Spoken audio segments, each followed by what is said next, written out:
Hello, this is Mark Peacock, and welcome to the TravelCommons podcast. This is TravelCommons podcast number 200, recorded Thursday, May 23rd, 2024. This is the podcast giving the voice of the traveler. It's more about the journey than the destination. One topic on this edition of the TravelCommons podcast, wrapping up the TravelCommons journey. So coming to you for the last time from the TravelCommons studios in Nashville, Tennessee, after a couple of road trips.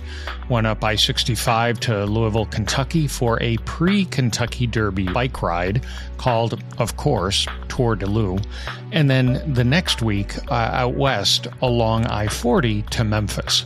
It's given me a chance to compare, actually if I then throw Nashville into the mix, three mid-sized Mid-South river cities that I've lived in.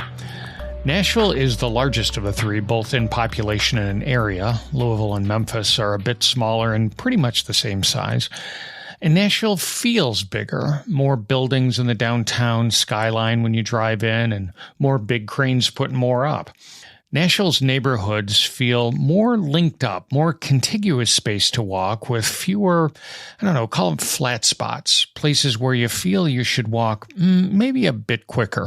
However, the older, more established neighborhoods of, say, Old Louisville and Midtown Memphis offer more interesting walks, I think. Memphis's Overton Park, also right in the center of the city, is really the best of the city parks that any of the three have to offer, with a mix of lawns, gardens, some old-growth forest to walk through, and a concert shell built in the 1930s where, when we passed by, a hip-hop group was doing a rehearsal walkthrough.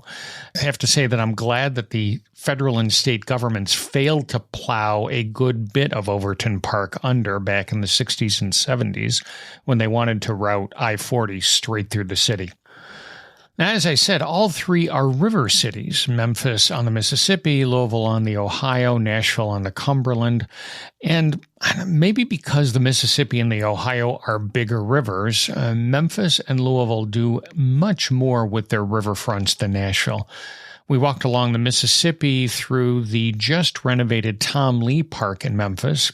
Guys were putting some final touches on the walking paths and garden beds. And I biked along Louisville's waterfront park, both of these really nice spaces, almost like front lawns for those cities.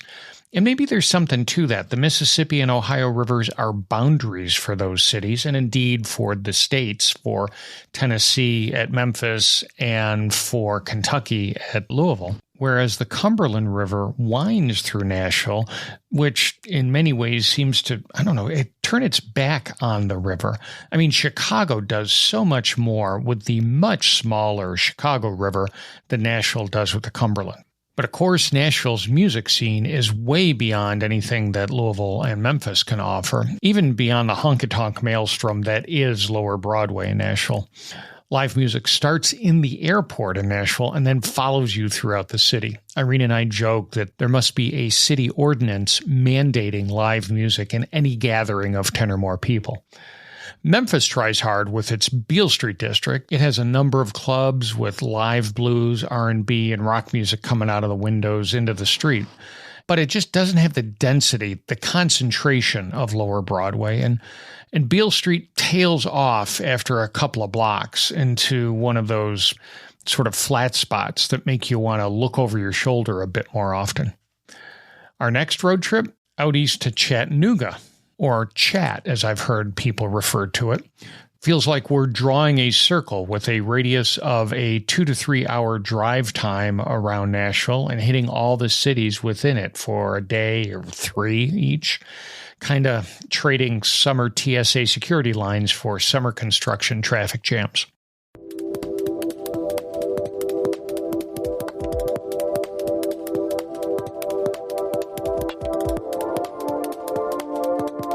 Following up, longtime listener Thelma Stubbelt wrote in about last episode's biometric discussion. Thelma writes, I really enjoyed the last episode. I work for immigration. They're working on making green cards part of the Apple Wallet. I know Global Entry is doing it as well. We have also been simplifying the biometrics process. A lot of the documents being produced had a fingerprint on the card. That is no longer being put on. I'm going to Las Vegas in the fall. Looking forward to seeing the TSA's new system. Well, Thelma, thank you for that. My brother-in-law still has the green card from when he came to the U.S. with his Hungarian refugee parents in the late 50s. And it still has his baby picture on it. We get a chuckle whenever he pulls it out of his wallet. Somehow, I don't see an Apple Wallet version of that green card generating the same sort of chuckles. But as Henry and Sheldon said in the last episode, the move is towards more, not less biometrics. And Thelma's note just adds a few more data points that confirm that trend. Now, of course, automated facial recognition might be more efficient, but not always resilient. The UK's facial recognition e-gate system was down for 4 hours a couple of weeks back for a system network issue. They had to fall back to old school manual facial recognition, that is, an immigration officer looking at you and then at the picture of you in your passport. Now this, seems to be becoming an annual event in the UK. Last May, they also had a similar 3 to 4 hour e-gate outage. Note to self, don't fly to the UK next May. But at least it's happening in a country that prides itself on orderly queuing. Back in the COVID era, in episodes that I did in 2020 and 2021, I talked about how I was skeptical of predictions like those of Bill Gates that 50% of business travel will go away. Hot takes that virtual meetings are the new normal. The reality? First quarter earnings calls from travel companies all saying that business travel is back. Alaska Air and Southwest both said corporate travel sales grew over 20% and are back to pre-pandemic levels, as did Hilton and Hyatt. It just goes to prove that regression to the mean, or you might call it behavioral inertia, is a strong force. Just ask all the folks laid off from e-commerce companies. And as always, thanks to the notes from folks who listened all the way to the end of the previous episode, where I said this episode would be my last. I have to tell you that if I was a listener, I wouldn't have heard it. I'd be hitting the next track button on Overcast within the second bar of Evangeline's Pictures of You song. Thelma, in her biometrics note, also said, I've been a listener of yours for, I believe, 18 years. I will miss your show, but wish you all the best. My old-time fave was your love of bashing the TSA. Another favorite thing on the podcast was the outro music. When you played the whole thing, I couldn't help but sing along. Well, Thelma, thanks very much for sticking it out for pretty much the full duration. And either I'm mellowing with age or the TSA has finally cleaned up their act 3 or 4 years ago. Or, maybe PreCheck has just taken away the reason for those old debates about shoe sole thickness or the definition of a solid. Another lifer, Jerry Sarfati, wrote in, I'm sorry to hear that you will be ending the TravelCommons podcast. I am a long-time listener, I guess about 18 years. I found your podcast when I was a road warrior. Now I'm retired, but still enjoy listening to you. Rob Cheshire of This Week in Craft Beer wrote, truly the end of an era. Roger Nash left the Instagram comment, going to miss you, sir. And at LA Flyer hit me up on Twitter to say, sad to hear about the upcoming end of the journey. However, reaching 200 episodes is truly an achievement. Thanks for all the stories and entertainment over the years. And Robert Fennerty wrote, I will miss the TravelCommons podcast for many reasons. In increasingly important order, here are my top 3 reasons. Number 1, travel tips. I've incorporated many of your ideas and devices into my travel regimen.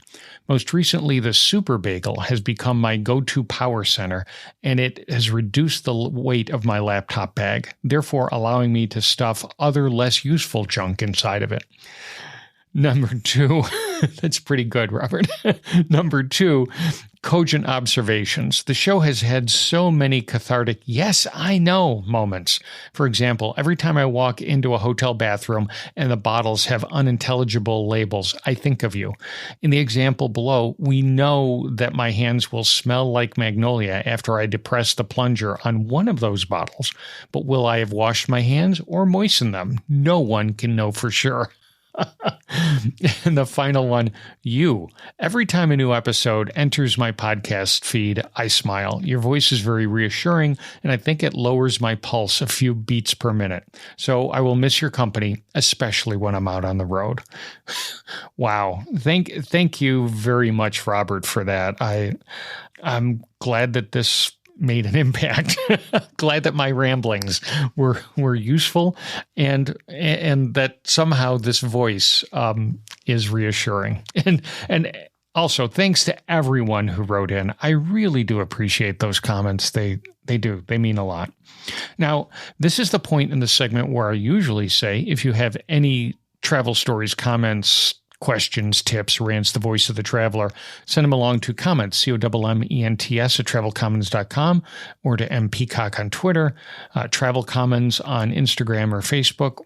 Well, feel free to just keep doing that. And I'll probably respond. I'll still be there, but whatever we say will just be between you and me. Release is required. Release. Release is required. So the topic on today's Travel Commons podcast, the final topic, wrapping up the Travel Commons journey. So here's how it started 19 years ago. This is the first Travel Commons podcast, so bear with us. We got kind of a lousy microphone, and we're going to be trying some new stuff along the way. But I hope you enjoy. What we got to say. Why should you care? Why should you listen? Why should you even think about subscribing to this podcast? Well, if you're interested in travel, that's what we're going to talk about, and really sort of the ground level experiences of a traveler, someone who's in airplanes and hotels and rental cars every week. That's me. We're talking to you today from the bathroom of the Wardman Park Marriott. I don't have fancy reverb. Don't have fancy reverb filters and all the other great stuff. So instead, I thought I'd just surround myself with a lot of tile, and hopefully this thing will sound pretty good. So anyhow, Wardman Park Marriott in Northwest DC. I'm on kind of one of my normal triangulation trips. Last week I was out on the West Coast. This week I'm out on the East Coast. Started off in O'Hare yesterday afternoon, kind of the typical O'Hare day. 6 a.m. thunderstorm shut the entire schedule to hell in a handbasket. 60 to 120 minute delays. The whole time. I tell you, it was a mess. And then today, flying down from New York, taking the shuttle out of LaGuardia, they push us back, and then we sit for 45 minutes on the runway because LaGuardia was in one of those. We got caught right in the middle of one of those LaGuardia reconfigure the runway sort of things, where they take the entire 30 airplanes that are out on the runway and tell them all to, turn around and go the other way because the wind shifted. It was beautiful. It's been a beautiful trip. Kind of a normal trip, actually.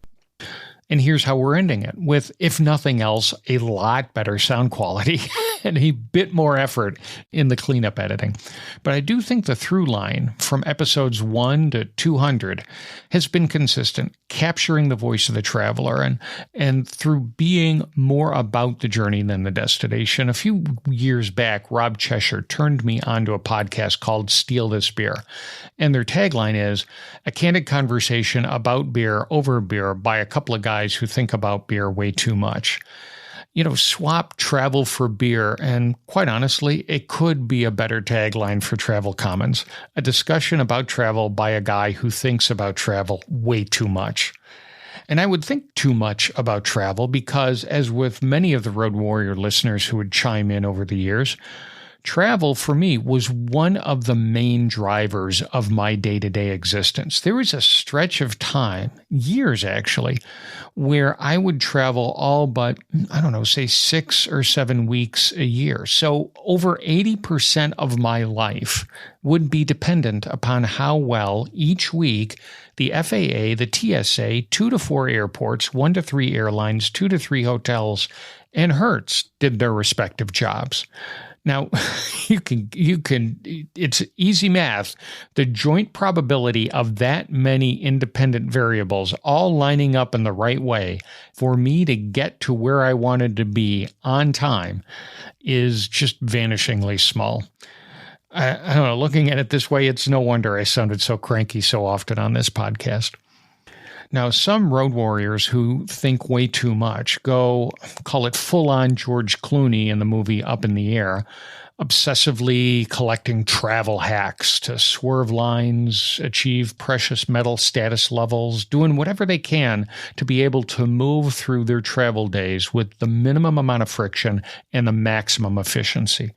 Over the years, I've called that living in the travel bubble. Now, if I'd gone this way, this podcast would have ended maybe, 100 episodes ago. I've talked a lot over the years on this podcast about how I break out of the travel bubble by taking subways and commuter trains instead of what would be more convenient taxis and Ubers, searching out local beer joints, and just roaming randomly around a city, or what the cool kids now call flaneuring. I've always figured it's a symptom of my adult ADHD, a short attention span, a need for external stimuli. As you might guess, I'm really no fun on a beach vacation. Going to a new place or digging into new bits of places like, say, New York or San Francisco, where I've been, 50 times before, experiencing new things would hit my dopamine button and make up for having to grit my teeth through the umpteenth flight delay at, say, O'Hare or LaGuardia. And to lay further back on the analyst couch, I find that when I'm traveling, when I'm in the midst of all this new stuff, I'm often better able to dig down and think about things that, when I'm home, the day-to-day activities get in the way. Travel can keep my day-to-day stuff at arm's length, maybe 2 arm's lengths if I'm not in an English-speaking place. I can tune out a lot of the peripheral chatter, the television hanging up in the corner, the adjacent conversations, because I don't understand them. But even when I can't understand what's being said around me, I've found travel still expanding my understanding, my perspectives. It's one thing to read about the size of China's population, or the poverty in India, or the humid heat in Vietnam, or the homeless encampments in San Francisco, but it's a whole next level to see it and experience it in person. What seems black and white from a distance starts to dither into gray when it's up close. It forces me to do a much better job of seeing the other side, to see how my actions could be perceived by others. And I hope it ends up making me a more empathetic person, which is why I never bought into the new normal predictions of Bill Gates and others that travel would never be the same. There's just too many people like me. But the lack of travel during the COVID shutdowns, the move to virtual work, and honestly my own slouching toward retirement has made it more of a struggle to generate new and what I thought was interesting content that is more about the journey than the destination. 2 years ago, I wrote in a note, I'm definitely not making it to episode 200. I've surprised myself by making it here, but it seems like a good point to wrap it up. Landmark episode number and 19 years after the first episode in May 2005. So what's next? Honestly, I'm not really sure. Actually, no, I do know that there's a couple of things. I do know that I'm going to clean up the TravelCommons website, fix the SSL certificate that Robert Fennerty pinged me about last June, delete the out-of-date posts, and then reconfigure the website to focus more on written work, the blog posts, rather than the podcast, because I think that's kind of what comes next for me, written stuff that's more about the destination than the journey, to flip that tagline around. I've done it pretty infrequently in the past. The podcast always took priority. Kind of the last blog post about a destination was about our January 2021 trip to Tucson. But I found myself giving out a lot of travel recommendations recently to guys around my age who know I've done a bit of travel, asking me, what should I do in this place? Like last weekend, I ran into a guy in a Nashville microbrewery tap room who, when I sat next to him at the beginning of the year, asked me for recommendations for Rome. So again, last weekend when I caught up with him, he said, that beer bar down the alley in Trastevere in Rome that you recommended was great, he said. And that neighborhood too, we would have never gone there if you hadn't suggested it. I don't know, maybe travel writing editors and travel magazines have over-rotated from articles that tell me where to go to articles that tell me a story about a place.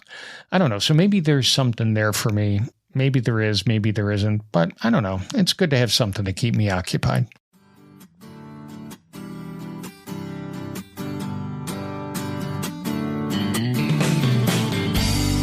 Okay, that's it. That is the end of Travel Commons podcast number 200. I hope you've enjoyed this last show, and thanks really so much to all of you who've been along on this ride. As I said earlier, you can still ping me at comments, COMMENTS at TravelCommons.com, and Peacock on Twitter, the Travel Commons page on Facebook and Instagram. The TravelCommons.com website will still be around. I'll put links to any new posts on all the socials. And if you aren't on social media, which I can completely understand, and you want to know when I post something, it used to be we had this thing called RSS, and actually it still works well for podcasts. That's when you subscribe to this podcast in a podcast application, that application is actually reaching out and ingesting the RSS feed. So not to spin the propeller too hard. And we used to have that for most websites, but that seems to have gone away. So now my website still will have some ability to subscribe to notes via RSS, but if that is way beyond your technical pay grade, which is, again, completely understandable, and you want to know when I post something, send your email address to me at comments@travelcommons.com, and I'll keep a list, and then I'll email out a link to new material whenever I post it. I don't know, who knows? Maybe I'll do what the cool kids do and do a Travel Commons newsletter. Again, email replacing RSS feeds. Go figure. I can't figure it out. Anyhow, just to wrap it all up, Thelma's comment in her note about the outro song, Pictures of You by the Scottish band Evangeline, I can't remember their pronunciation, got me digging in through the Travel Commons archives all the way back to episode 14, where the band leader explained the origins of the song. And so it only seems right to close out this last episode with his words, his explanations, and the full song. Here you go, Thelma, the full song. And as always, safe travels, and really, thanks. Thanks for stopping by the Travel Commons. Bye now. Hi, I'm Willie Evans from Scots band Evangeline, sending good thoughts to Mark and all the listeners of the Travel Commons podcast. Touring's a part of our job that we love. It's exciting, it's fun, it's energising, and it's great to get out there and meet the fans and see new places. The downside, however, is that it can be a bit boring and predictable, with each day being pretty much the same as the day before, and inevitably we all miss our friends and our loved ones back home. The song Pictures of You from our Hardway album is about that longing for our wives and families. And, whether you're an entertainer, a musician, or perhaps a salesman or businessman who travels a lot, then I hope you can identify with it. Hope you enjoy the song. Have a great day.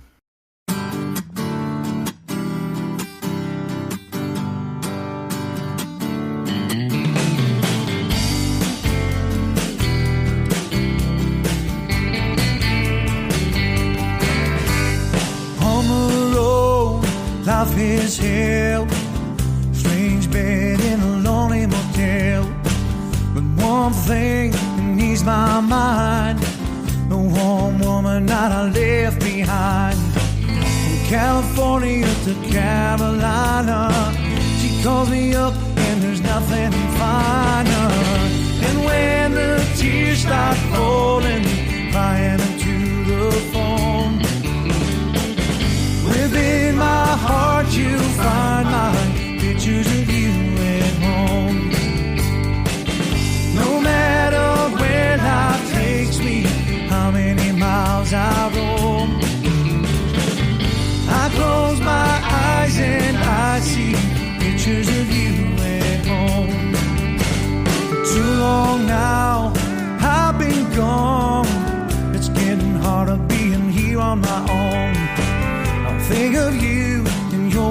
smile helps me through all the lonely miles.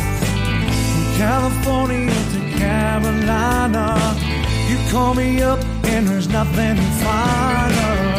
And when the tears start falling, crying into the phone, within my heart you'll find my pictures of you at home. No matter where life takes me, how many miles I roam, I close my eyes and I see pictures of you at home.